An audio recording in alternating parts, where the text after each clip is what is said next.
everybody, it's Sid from Cool Moviegram, your source for everything about cool movies. Be sure to hit that subscribe button, like the video for more further movie related content, and also hit the bell icon. Your support means a lot.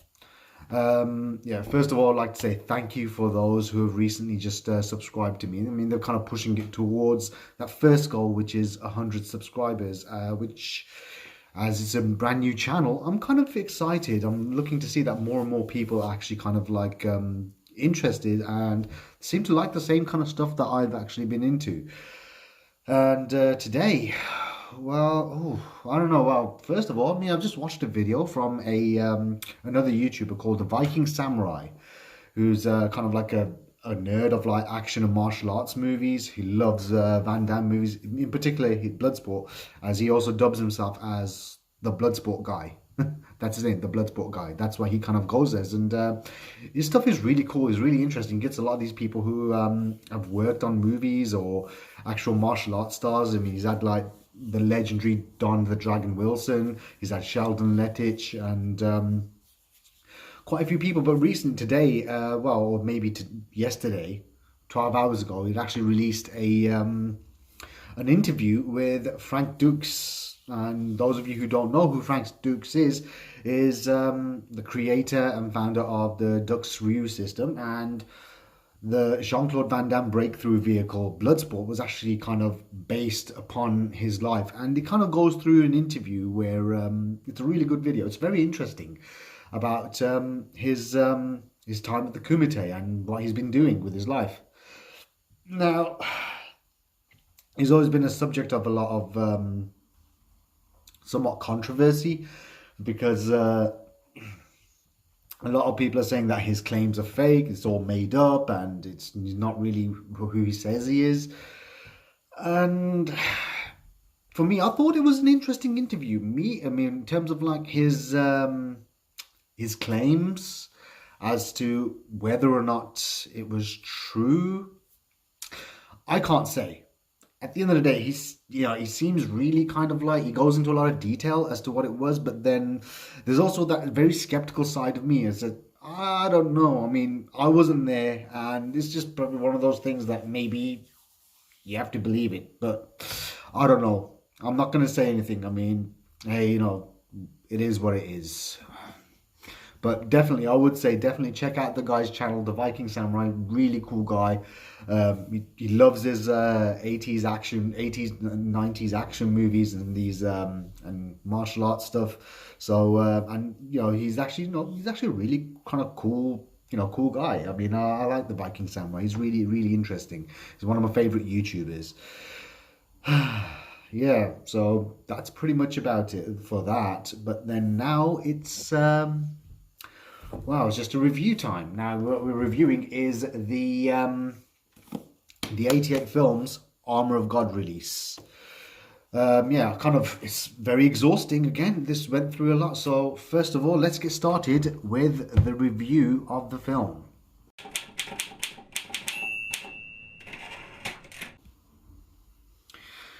Okay.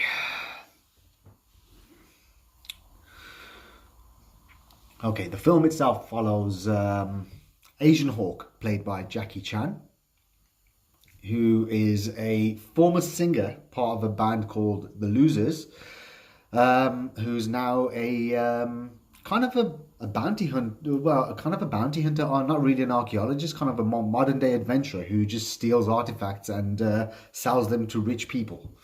And his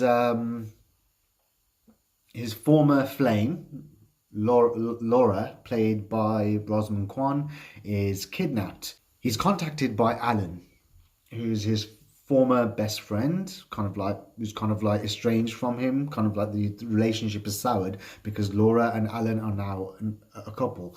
Laura's been kidnapped and he needs to obtain the remaining pieces of an armor of God because a crazy cult for the evil religion are trying to destroy it as such, but there wasn't really much kind of explained in order for Laura's release. So he teams up with May, who's the daughter of a wealthy count in Europe, and yeah, they kind of head to find these people. I mean, there was a lot of it was filmed in Croatia, and then Jackie must save his former lover and also get out alive.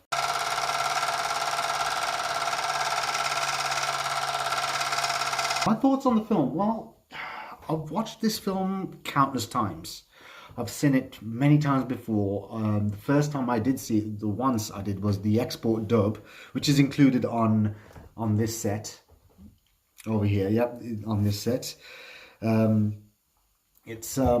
was saw that once, but then I taped it when it came on in Channel 4 from many years ago. Lost that copy, and then was able to get a hold of I think it was on my 14th or 15th birthday that my brother actually bought the Made in Hong Kong VHS for me, which was also pretty much the same version that came on Channel 4. The same kind of subtitles and everything, and it was the full screen ratio. Yeah, I thought this film was, aesthetically, it was different. It was a lot different from the usual Hong Kong fare that was coming out in the 80s.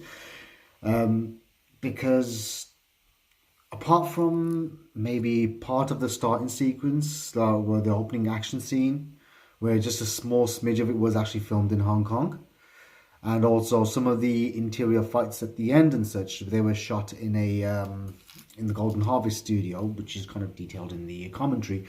The rest of the film was actually shot in Europe, places like parts of France, I think Paris, and a lot of it was formerly known as Yugoslavia, which is around about Croatia, where a lot of it kind of like was filmed. So the film has a very European kind of aesthetic to it, and it has a more kind of very 80s feel. It's a very 80s film. I mean, from the music, the fashion, you know, the looks of the actual the locations and such. And yeah, I mean, this is kind of like, you know, I can see why it was such a success. I mean, this film came out, it was actually the highest grossing film Jackie Chan did of all time in Hong Kong, and even in Asia. It was such a big hit. It was his biggest hit up until I think it was 1996's Police Story 4, First Strike. That became the highest grossing Jackie Chan film ever, so on and so forth, in Hong Kong. And yeah, I mean, this was kind of interesting because there wasn't as many fight sequences like peppered throughout the film, because the bulk of the fight scenes, I mean, the end, the last like 20 odd minutes or so of the film is just pure kind of Jackie Chan goodness. I mean, the fight sequences, in particularly the when he was fighting all those monks from the evil cult, and then also when he fights those lady fighters who are just absolutely manic. And it's quite funny. I mean, although in some of the shots you can clearly see it's just Chinese guys wearing wigs, dressed up in these costumes, looking like those women, taking those falls and such. And it's just the charm. That's the charm of these 80s films. And funny enough, I mean, should have originally been Jackie Chan versus Cynthia Rothrock, but then I think she was offered roles like Righting Wrongs, and also she had done Millionaires Express, which kind of came out in 1986. This film was released in Japan in 1986, but then 1987 was when it was released in Hong Kong. But I think it's due to the injury that almost took Jackie's life. I mean, the most dangerous injury he's had, which is kind of shown in the outtakes. You see that there was a period of time where Jackie Chan had actually had to stay in hospital, wait for his hair to grow back to cover the hole in his head, when he's actually got a plug which is actually kind of pushing his brain in. And you can see on interviews where like he's told even Jonathan Ross saying, "Oh, yeah, touch my head over here. You know, I've got a little hole here." Yeah, which is insane. Yeah, I mean, just shows the level of kind of commitment this guy has towards filmmaking as a craft, and also the lengths he's dedicated to kind of like to going towards just to make a great movie. And that's just kind of unmatched. I mean, might not be able to do that stuff anymore, but hey, kudos to him. Yeah, it was quite funny. I mean, Alan Tam was quite interesting as his friend Alan. He's like the kind of the bumbling kind of friend, not exactly like a sidekick, but just he's there for comedy value and also kind of provide more backstory to his character. Lola Fauna just plays like just the European female lead, and as a possible someone who becomes a friend and some sort of a quasi new love interest for Asian Hawk.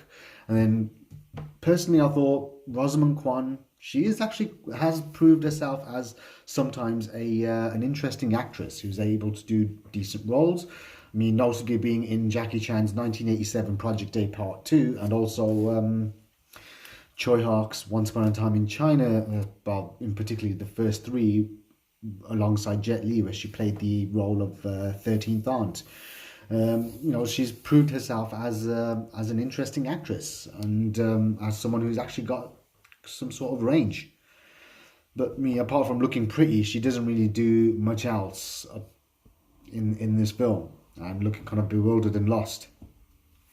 One of the standout scene for me in this movie was possibly the car chase where Jackie Chan in his Mitsubishi goes against the evil cult members who was actually on motorcycles, and some really impressive stunt work. I think the the car stunts and the coordination was actually done by people who had actually worked as coordinators for some of the James Bond movies, and it had that feel of like the James Bond, the way that every shot was coordinated, and you see like kind of like where one kind of shot in that movie where like a car kind of skids and comes to a halt, and then you got a couple of motorcycles just jumping, bouncing over them, and continuing the chase. And I thought that was pretty wow. That the way that kind of the whole kind of sequence was kind of put together, it was actually really good. Definitely one of my favorite like Hong Kong based car chase sequences by far. It was really interesting. I thought it was pretty fun. This is actually a fun movie. Again, this is kind of like a very mainstream Hong Kong movie. I mean, although it has a very kind of European international kind of aesthetic, but it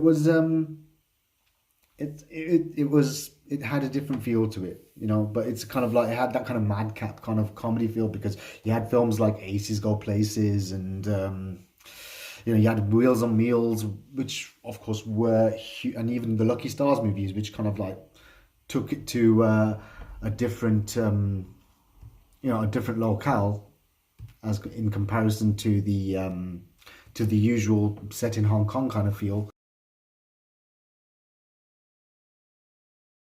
Overall, I would say my rating for Armour of God is 4 out of 5. I mean, definitely classic Jackie Chan, one of his most pivotal films in his career, by far.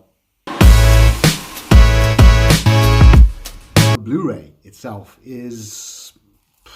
it's been fantastic. Now I went over the unboxing video, so I've been through all the contents, like the booklet, which is really good. I haven't read all of it. It's not even a booklet. It's an actual book with so much stuff in it. Like, I haven't finished reading it. It's about 88-page booklet. Just never got around to it. I mean, I'm reading other stuff at the moment, so that's just life. And then the poster and the lobby cards, really cool. I mean, the double-sided poster. Yep, and artwork by Kung Fu Bob O'Brien, as explained in the previous unboxing video, that it absolutely is amazing. I mean, just look at the detail that goes through it. I mean, this is the sealed copy that I have, so which is going to be given away soon. Now, yeah, I mean, the film looks incredible. It's just absolutely crystal clear, and it still looks like an 80s film, but it's just so cleaned up so well, so nicely. The transfer is just impeccable. This is the best I've seen this film look. It is definitely, I mean, worth the price itself. It's only about £25, but definitely worth the price. You have the original mix of theatrical mix. You have the mono soundtracks for Cantonese and English, and there's also a hybrid track which kind of has the Chinese cast speaking Chinese, and when the European cast are speaking English, it kind of is mixed, and it's quite an interesting watch. I mean, I saw that and I thought, yeah, it's interesting. It's pretty good. When it comes to the audio commentaries, which are absolutely wow, they are phenomenal. They are like really, especially my favorite one being the Mike Leader and Arne Venema one. Very detailed and very funny. Once again, it was just so much fun watching it. I wasn't really kind of like zoning out or losing any focus during that. Frank Dux, again, very informative. It kind of breaks down a lot of things, especially covering the whole like the climate of how big Jackie Chan was, and also discussing like how big Alan Tam was as a singer. He was kind of like as popular as what Michael Jackson was in the West. In Hong Kong, Alan Tam was that huge of a star who kind of had kind of branched out into acting as well as continuing a very influential. He was very influential on the music scene. I mean, he was kind of like instrumental in kind of like bringing forward a lot of new talent. And his involvement more or less came because of Eric Chang, who was the initial director of the film. And he had actually left because after Jackie Chan's injury, he was unable to complete the film or get back onto it because he got roped into another project.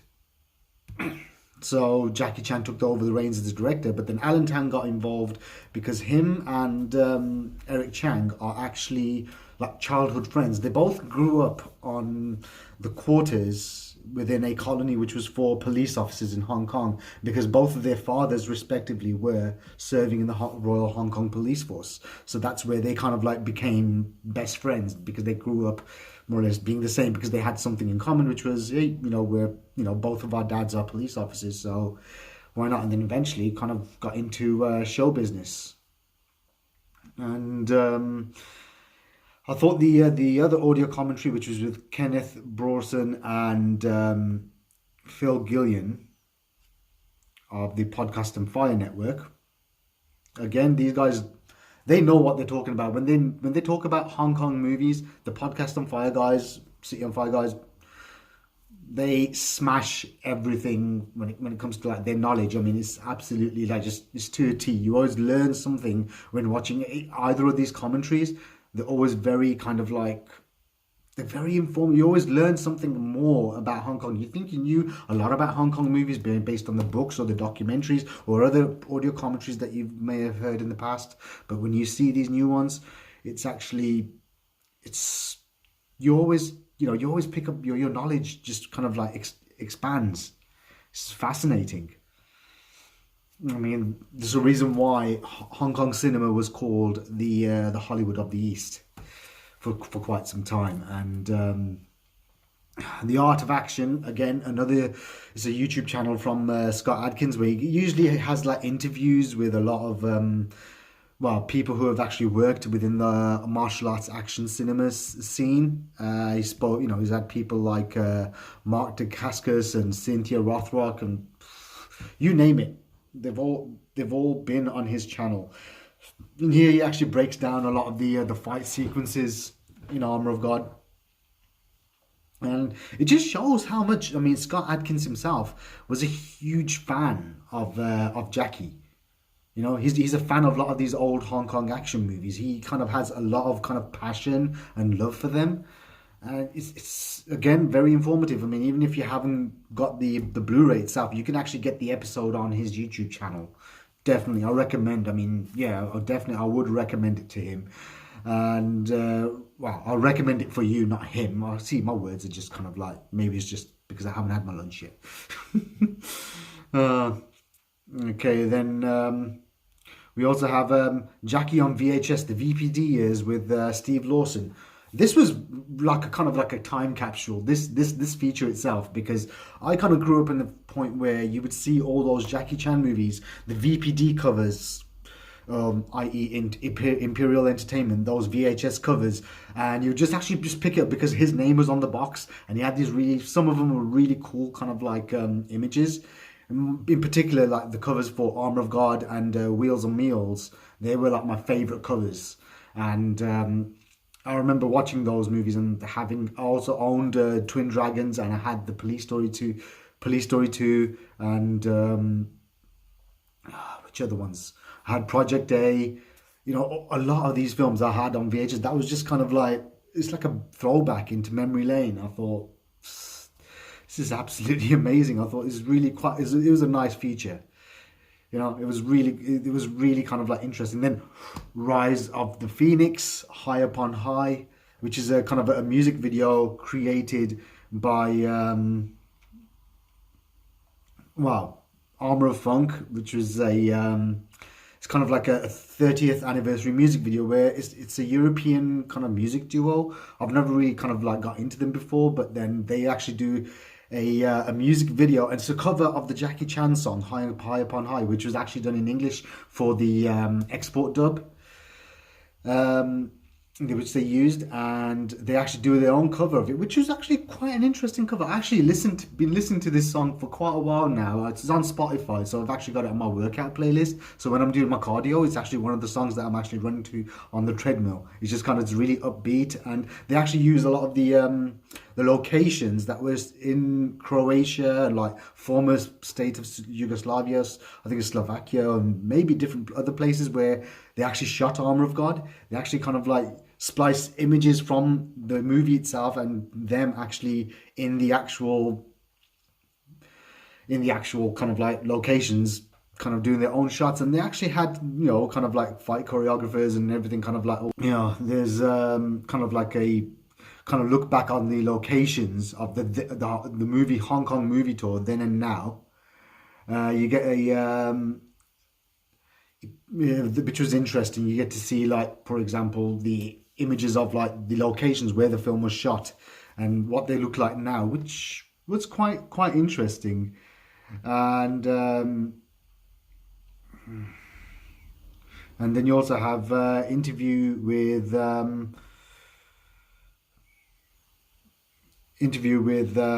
Golden Harvest, in-house Golden Harvest editor Peter Chung, who had actually worked on Jackie Chan movies more or less from 1980, which was The Young Master up until Who Am I? And he, you know, so he's kind of edited every Jackie Chan film between that period, and it was quite interesting and showing how he would actually kind of get all this footage, and he would actually kind of splice it and then kind of just make it coherent to be able to kind of like work in terms of the narrative structure for the movie. And it's really interesting. And then there was also another special feature which I really enjoyed, which was kind of like discussing more or less the editing that was kind of used in Armour of God itself and how it was kind of edited. And you kind of get to learn about like how there was also a lot of footage that Jackie Chan had discarded, because the first scene that they had shot with Eric Chang was, as director, was the opening sequence, which had to kind of like, some of it was kind of shot with a double because Jackie Chan had actually injured himself and was in hospital with a hole in his head. And they also had like the film itself was meant to have a lot more of a serious, different plot, where it kind of involved like a kind of like a group of like, you know, Islamic extremists and Christians kind of being at war and such and whatnot. But then I think Jackie Chan thought, I'd rather be kind of, don't want to be disrespectful to someone's belief or religion, so he thought, go for something else instead, make it like about a cult. And you kind of see that there were kind of like images of how Jackie Chan had actually never let all of his hair grow back, and they're saying it just didn't work. And the scene where Laura, Rosamund Kwan's character, is kidnapped, you could see that was actually a lot more darker and violent. So that was actually from Eric Chang's initial version. That's the only, that and the opening sequence were the only one that was actually, I'm trying to think now, I'm just trying to read now and find out. Radek Sienski on Armour of God. Yeah, that's what it is. That's what the feature is. And there's also an archival interview with Jackie Chan and Willie Chan, which were quite interesting, about just about their talking about the movie and such and all that, and the injury. And there's also a movie talk show, which is like a Hong Kong kind of talk show where celebrities or movie stars, they actually get invited, and they usually are kind of surrounded by peers and, you know, senior members of the staff. I think one of them was Chua Lam. I think one's Ni Kwang. Chualam was a former Golden Harvest producer who also worked on Armour of God with Jackie Chan and Leonard Ho and Raymond Chow. And they kind of go through a lot of details, and you kind of, because it's all subtitled, it's all in Cantonese, it's subtitled in English, and you kind of get to see how much Jackie Chan, his work ethic is, hats off to him. I mean, I've spoken and I've kind of like, you know, seen interviews and spoken to people who have actually worked with Jackie Chan on set, whether it's as like a crew member or an extra, or maybe it's just like, you know, people who've actually worked on stunts and whatnot, miscellaneous kind of. And they said the one thing that they've always said about Jackie Chan is that no matter how big of a star he becomes, he's always going to be the hardest working person on set. He's always the first one there and he's the last one to leave. He's kind of always had that work ethic. And you kind of see how he's passionate about filmmaking. He just loves it. And it shows in the final product. He actually has a love for filmmaking, be it action, because that's what he knows he's good at. And yeah, it's really good. And then well, that's pretty much it. And then you also have the second disc, which is the export version of Armour of God, which is shorter, but it's 88 minutes long. It's the classic English dub, which has also had the Flight of the Dragon, High Upon High by Jackie Chan, which is in English, for the outtakes and the end credits. And oh no, yeah, I mean, so overall my review of the package for Armour of God is 5 out of 5. I mean, 88 films. Once again, thank you for giving one of the most like seminal films in Jackie Chan's career the treatment it deserves. Absolutely just worth it. Competition time. So as I said in my previous video, that you can either win this as first prize, which is the sealed deluxe edition copy of Armour of God from 88 Films, the Blu-ray, or the Hong Kong Legends out of print special collector's DVD of Armour of God. This was released back in 2000. I think the year 2000 or 2001, somewhere around about then. Yep. So let's get this done. Okay, so I've got all the names here. I'm just gonna get this done. Okay.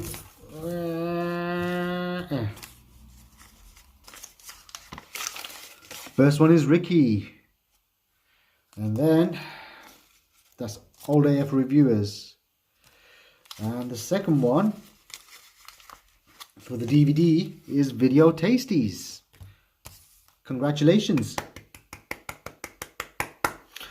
I hope you guys I'll be sending these out as soon as, well, next week. I'll be sending them out in the post sometime, once I get some time out from work. And yeah, I'll be sending these in the post. These are both, you know, I'll be getting the address details off you. And yeah, that's it. Well, it's been fun. Hopefully, if more people subscribe to me, there'll be more chances to win stuff. So I might be doing more competitions. Once I get to 100 subscribers, I'll be doing a competition then. And yeah, and plenty more to come. Well, congrats to the winners, and thank you for everyone for taking part. Thank you for watching, and I'll see you on the next video.